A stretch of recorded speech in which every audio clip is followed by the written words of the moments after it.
I remember sitting on our old squeaky porch steps, the paint chipping off like it couldn't wait to leave. Just like Dad. Mom used to say he had wheels under his feet and a heart too big for any map.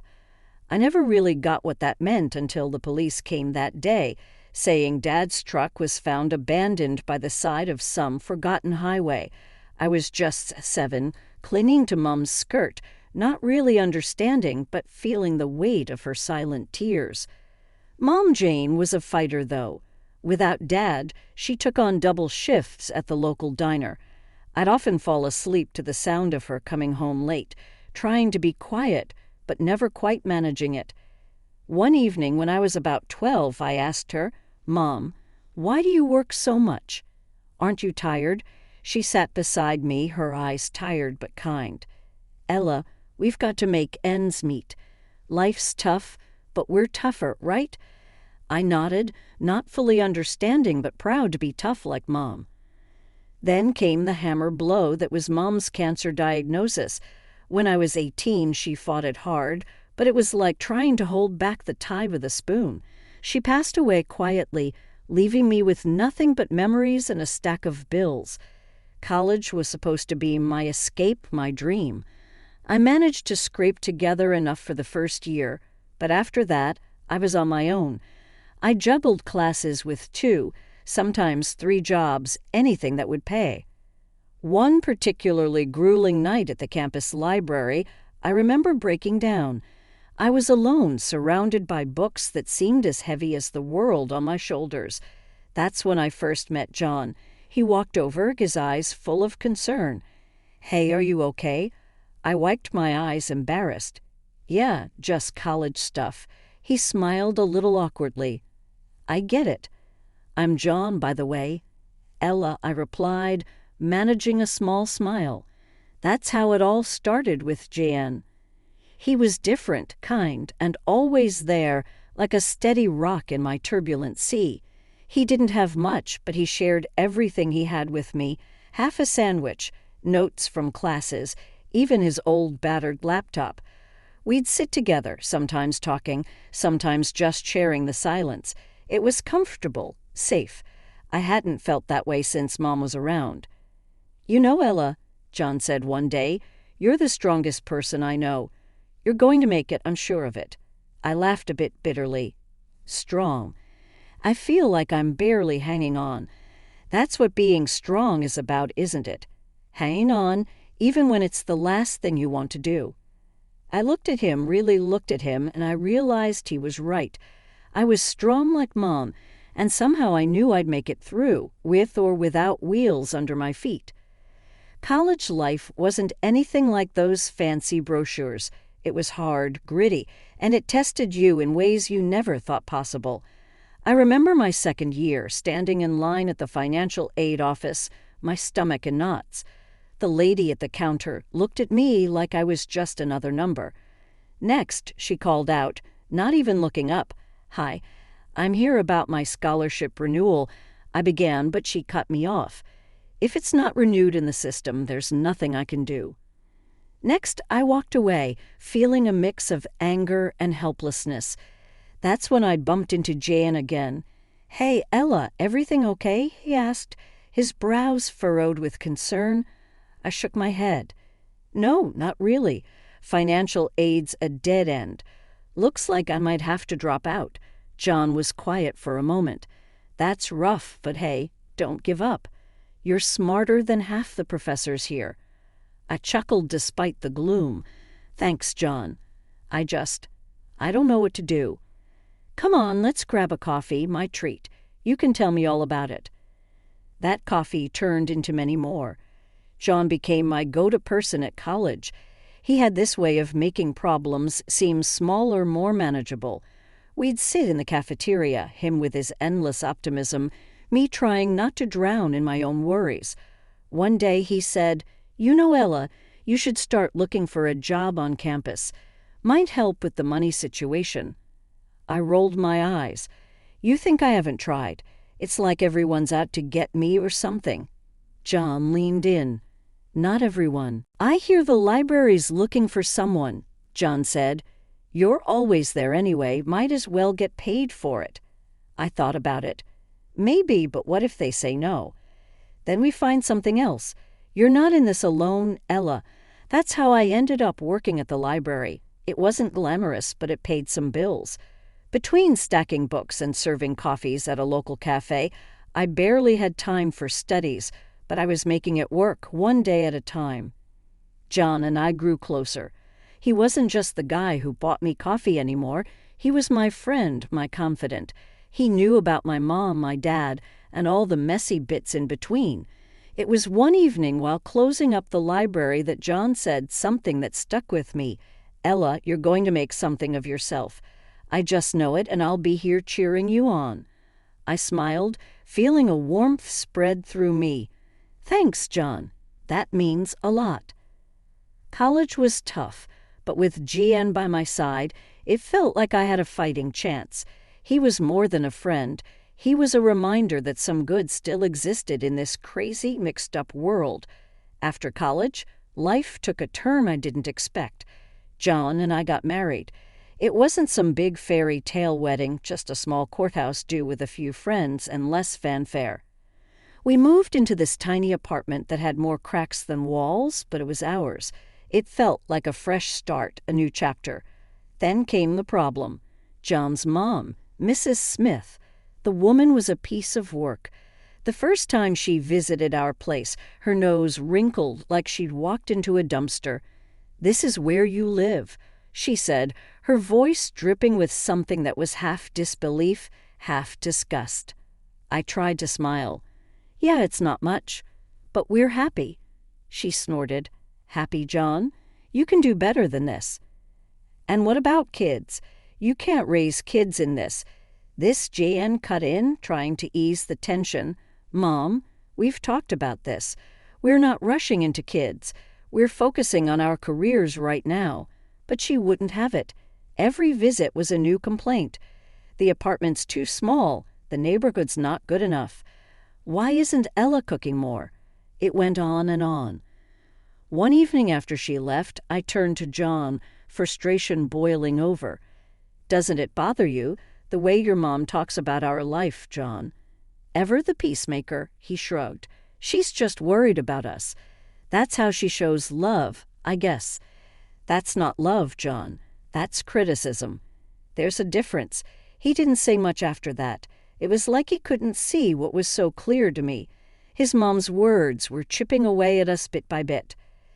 Things got worse when she started hinting we should move somewhere better. I lost it one day. "John, we can't afford some fancy place." "Why doesn't she get that?" John looked uncomfortable. "She just wants the best for us, Ella. Maybe we could look at some other apartments, just to keep her quiet." "Keep her quiet, John? When are you going to stand up to her? We married. This is our life, not hers." He didn't have an answer. That silence said more than any words could. So we kept living our life in our tiny apartment, with Mrs. Smith's disapproval hanging over us like a bad smell. I loved John, but his inability to stand up to his mom was driving a wedge between us. It was like he was still her little boy, not a grown man, married and making his own way in the world. As time marched on, so did our lives, but in different directions. I landed a job at a marketing firm, and it was demanding as hell, but I loved it. I was climbing the ladder, making something of myself. John, on the other hand, was stuck in the same old job, a manager at a local retail store. He seemed okay with it, but I couldn't understand why he didn't want more. One night, I came home late, exhausted but buzzing from a successful project. John was on the couch, glued to some TV show. I flopped down beside him. "You won't believe the day." We landed the big account." John grunted. "That's great, Ella." I frowned, looking for some enthusiasm. "Aren't you happy for me?" He turned a bit annoyed. "Of course I am, it's all you ever talk about. Work, work, work." I sat up, stung. "Well, sorry for being passionate about my career. What do you want me to do?" "Be like you, satisfied with just getting by." He shot up. What's that supposed to mean?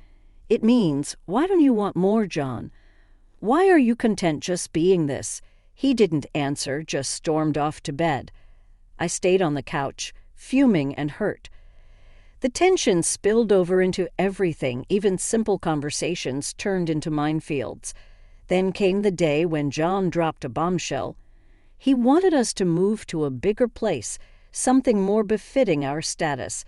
I stared at him like he'd grown a second head. Befitting our status, John. We can't afford a fancy place, we're doing fine here. He was insistent. But we can't live like this forever, Ella, and my mom keeps saying. I cut him off. Oh, so it's your mom again. When are you going to stop listening to her and start living for us? John's face turned red. I'm thinking about our future, Ella. Maybe you should too. That hurt. It felt like he didn't see all the hard work I was putting into building that future. It was like we were on different planets.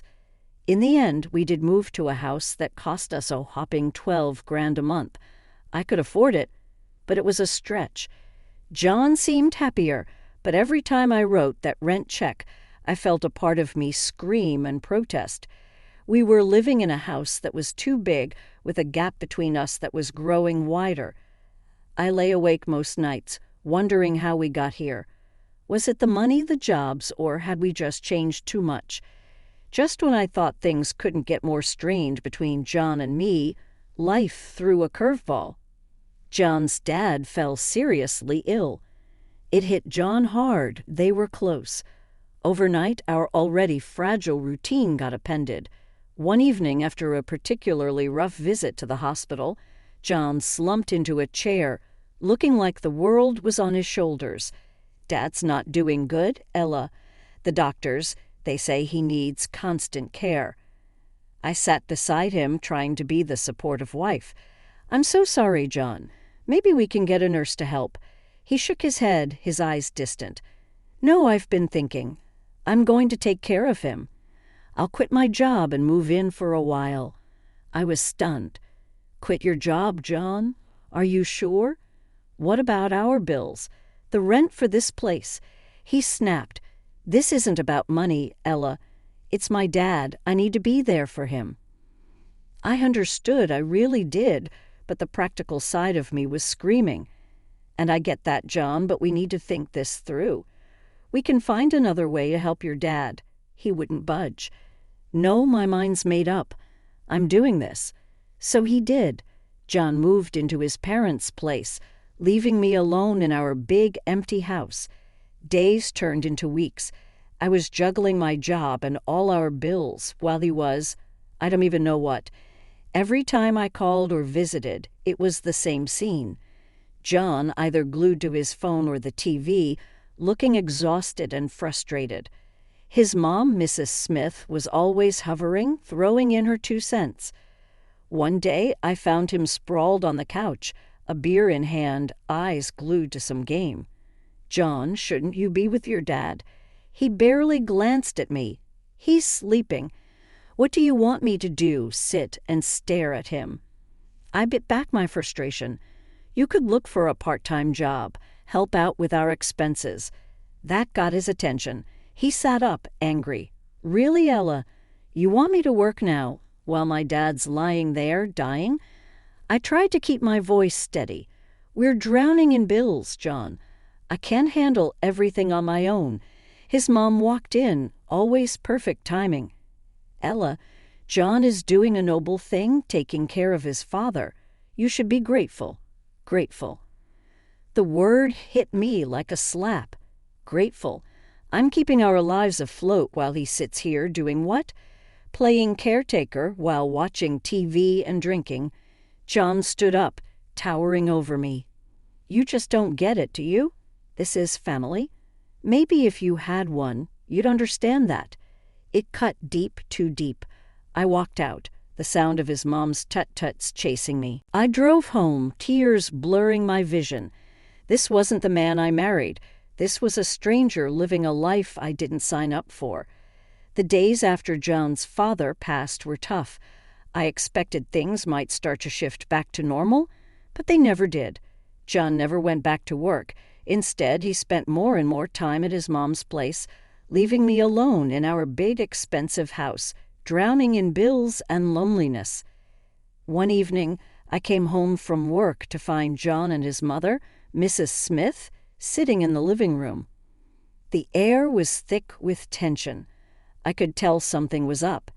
"Ella, we need to talk," John said, not even bothering to look at me. I set my bag down, feeling a knot in my stomach. "What's going on?" Mrs. Smith, who always had too much to say, started. "We've decided it's best if John and I live here. We can take care of the rent now." I was shocked. "What? This is our home, John. You can't just kick me out." John finally looked at me, his eyes cold. "It's not working, Ella. You and me this life. I need to start over, and Mom needs a place to stay." I couldn't believe what I was hearing. "Start over? So you're just going to throw away our marriage just like that?" He shrugged. "It's been over for a while, hasn't it? We're just making it official now." I turned to his mother. "And you think you can just come in here and take over my life?" Mrs. Smith stood up, her voice sharp. "It's for the best, Ella. You and John were never a good match.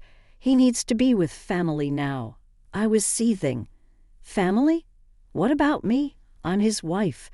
John stood up facing me. "Not anymore. We want you out, Ella. The sooner, the better." I looked between them, the betrayal cutting deep. "Fine, I'll go. But don't think for a second that this is okay. You're both making a huge mistake." I packed a bag with my essentials, my hand shaking with rage and hurt as I walked out the door. John's voice followed me. "We're doing what needs to be done, Ella. You'll see, this is for the best." Settling into my new, modest apartment felt like a fresh start.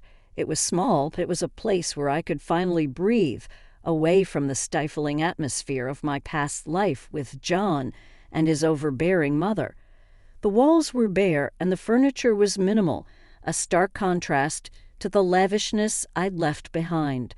As I was arranging my few belongings, my phone buzzed. It was a message from an old mutual friend of John and me. "Lara, hey Ella, have you heard about John and his mom? They're living it up. Expensive clothes, fancy gadgets. Wonder where all that money is coming from." I stared at the screen, a mix of curiosity and bitterness swirling in me. Where were they getting the money? I thought back to the expensive house, the bills, and the lifestyle they had insisted on. It didn't add up. Shaking my head, I typed a quick reply. "No idea, Lara. Good for them, I guess." But the question nagged at me. I couldn't help but wonder how they were affording such extravagance, especially after kicking me out and with John not working. A few days later, I ran into another friend, Mike, at the grocery store. He brought it up again. "Ella, you won't believe it. Saw John and his mom at the high-end electronics store. They were buying like there's no tomorrow. Heard they even sold their family home.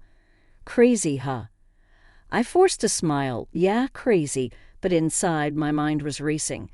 They sold the family home. Was that where the money was coming from? As I unpacked groceries in my kitchen, a small, unadorned space that was now my refuge, I couldn't shake the feeling of unease. I was moving on, building my life again from scratch, while they seemed to be living in a world of luxury built on lies, deceit. I sat down at my tiny dining table, a second-hand purchase, and let out a long breath. It didn't matter, I told myself. I was out of that toxic environment, free from their twisted dynamics. But deep down, I knew the truth. It did bother me. It bothered me that they seemed to be thriving after throwing me to the curb. I had worked hard for everything I had, while they seemed to be enjoying a life of ease and comfort. As the evening wore on, I found solace in the quiet of my apartment. It was mine, earned through my own effort and resilience. I had lost much, but I had gained something more valuable: my independence, my sense of self. For months into my new life, the past came knocking in a way I never expected. My phone rang one lazy Saturday morning, the caller ID flashing John's name. I hesitated but answered. "Ella, we need your help." John's voice was shaky, desperate. I sat up, alert. "What's happened, John?" "It's all gone wrong. We got kicked out of the rental house. Mom and I. We have nowhere to go." I couldn't believe what I was hearing. "Kicked out? But I thought you had money." There was a pause. "The money's gone, Ella. Dad left debts, not inheritance. We thought." His voice trailed off. I felt a mix of emotions, shock, disbelief, and a tinge of satisfaction. Were they really posh all this time, hoping for a rich inheritance? Seriously, it was too much, even for my ex-husband. "So what do you want from me, John?" "We were wondering if maybe we could stay with you, just for a while, until we sort things out." I laughed, a short, bitter sound. "You want to stay with me after everything?" John's voice was pleading now. "Please, Ella, we have nowhere else to go. Remember the good times. Can't we just—" I cut him off. "Good times, John? You and your mother threw me out of my own home. You can't just come crawling back now that things are tough." He was silent for a moment. "I know I messed up. Ella, I'm sorry. We're just really desperate."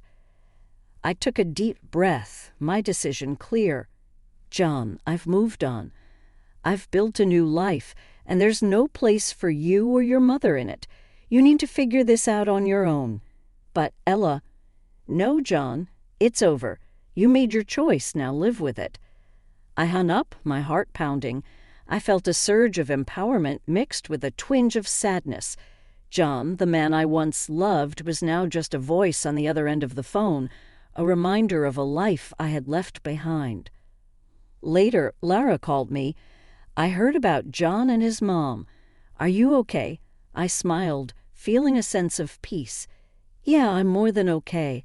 I'm free, Lara. Truly free." As I ended the call, I looked around my small apartment, my sanctuary. It was a far cry from the life I had with John, but it was real, it was mine. I had faced the worst and come out stronger. That night I realized that this was my new beginning, a life where I was in control, where my happiness didn't depend on someone else. I had lost much, but in the process I had found myself.